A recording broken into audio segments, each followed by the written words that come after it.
What's good, everybody? It is your boy Tony the Savant back again. I hope everybody's having a good to great day. Good morning, good afternoon, good evening, depending on when you pull up to the video. Ladies and gentlemen, if you don't mind, please like, subscribe, comment, hit the notification bell so you can be notified when I'm dropping content on the channel. As a little bit of help goes a long way and does wonders as far as growing and expanding the channel. So a little bit of help. Thank you. Just want to say a big thank you to those that have shown love and support to the channel. And on that note, let's get right to this work. As Luka Doncic has done something that very few athletes have been able to do to me. That has stolen my respect, man. You know, he literally just ripped my respect from my hands and earned it. You know, I got nothing else to say about Luka Doncic. It was only a few short weeks ago that I was being very critical of Luka, and giving him a hard time. I won't lie. I'll stand on my words. But after what I just witnessed, Luka Doncic hitting this big three, probably the biggest shot in the 2023-2024 NBA season. You know, I have to go back and see, see some highlight reels and do some research. But that shot he just hit on Rudy Gobert, man, for so many reasons, was just crazy. Because everybody knew that Luka was going to take that shot. And everybody seen it, as he was dancing on Rudy Gobert. I think everybody noticed and kind of seen the future, in that like 10 seconds of time. Once Luka started going to work on Rudy Gobert, I got a clip where you can hear somebody in the crowd, they like, no, what I'm saying? So long before Luka took that shot, everybody seen the writing on the wall. When he hit that shot, man, that was the moment that I said I gotta give Luka Doncic his respect, man. I remember Michael Jordan some time ago singing Luka's praises, and I thought Mike was crazy. You know what I'm saying? MJ is the GOAT, the big homie from Chicago. I watched MJ win this championships.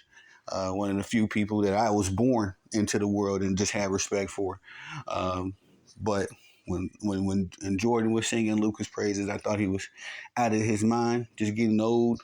But now, watching Luka throughout these entire playoffs, man, it's just been moments where every time I begin to doubt him, he gives me a reason to respect him a little bit more.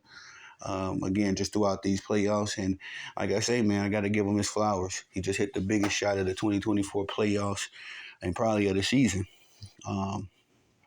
On the other side, it just doesn't seem like the Minnesota Timberwolves are going to be able to do anything with these two generational talents named Luka Doncic and Kyrie Irving. Maybe one, by himself, the Minnesota Timberwolves will be able to contain and defeat. But it just seems like whenever one is off, the other one gets going. When they both are going, and it's just like it's usually during closing time in the game. There's no true answer, as Jade McDaniels, has shown that he's too small for Luka and too slow to guard Kyrie. Anthony Edwards, the young man, talked a big game and challenged Kyrie. And regretfully for him, unfortunately for him, Kyrie accepted the challenge full-heartedly and has been cooking Anthony Edwards for 2 NBA playoffs games so far anyway. I still have faith that the Minnesota Timberwolves can put it together. As defense travels, they'll be going to Dallas. They proven a lot to me that last series against the Denver Nuggets. Although the matchups were in their favor, it was more so about going 7 games with an NBA champion. Joker was starting to, come alive to close the series. Jamal Murray had a big game 7 that, at least started it off pretty well. And, they stayed resilient. Even Anthony Edwards himself, he didn't get shaken. He didn't have a great game 7, first 3 quarters, but found his offense a little bit in the fourth. My thing with the Timberwolves, and I said this when my boy Omar, the sports professor from Ball and Bud Sports and Entertainment, when he pulled up. We talked about this a bit, and I just said that I believe that the Minnesota Timberwolves they need Anthony Edwards to become the closer. He's the star. He's the young, young athletic highlight reel right now, but he needs to become the closer. I think that's the next phase of his development.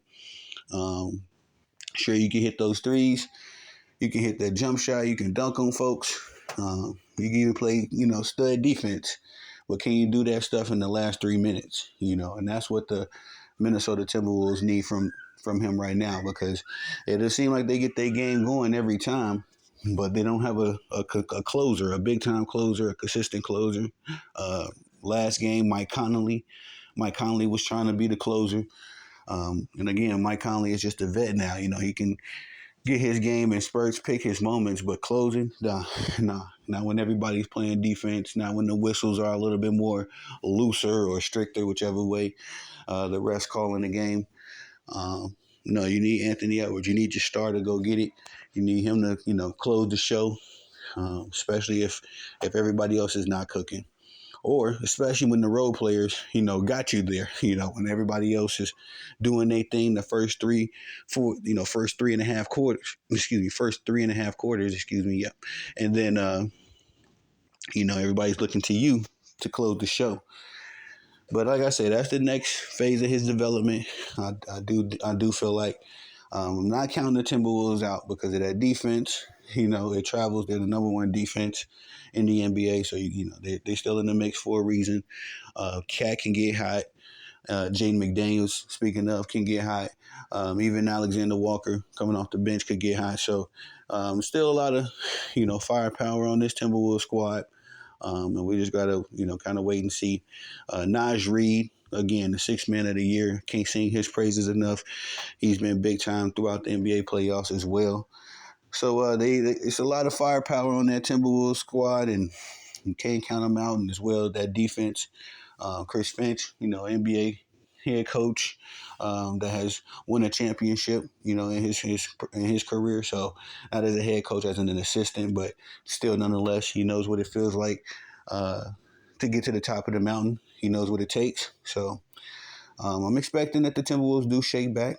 Got a big game 3, series going to Dallas.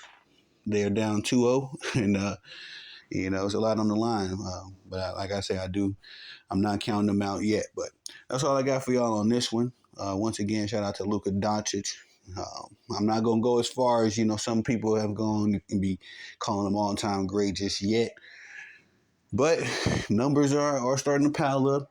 And if Luka can put a championship on his resume, then, I might have to start talking about him being one of my favorite players. Right now, I respect him. He's moving up the rankings. I might have to put him in the mix as one of my favorite players. But that's all I got for y'all on this one. Please like, subscribe, comment, hit the notification bell so you can be notified when I'm dropping content on the channel.